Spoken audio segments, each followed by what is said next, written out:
একরাশ ক্লান্তি দুঃখ নিয়ে বুকে করে সব চেপে রেখে ওখান থেকে চলে এসেছি। কোথা থেকে? বেলের ঘাট থেকে। কেন চলে এসেছি জানেন? যে জায়গাটা দেখালাম দোলনা সেট করেছে, ওই জায়গাটাতে আমরা ছবি উঠাতে পারি নাই, কারণ এত ছেলে মানুষের ভিড় ছিল।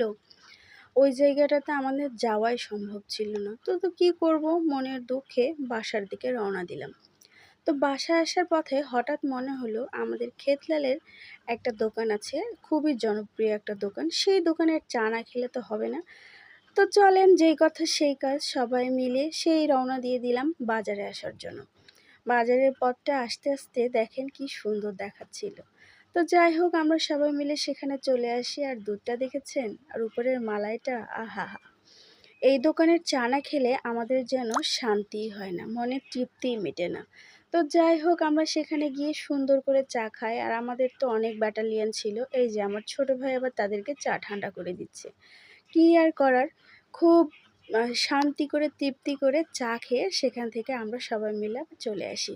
আর এত মজা ছিল ওইখানে, যে ছবি উঠাতে পারি নাই সেটার দুঃখটাই ভুলে গিয়েছিলাম এক কাপ চা খেয়ে।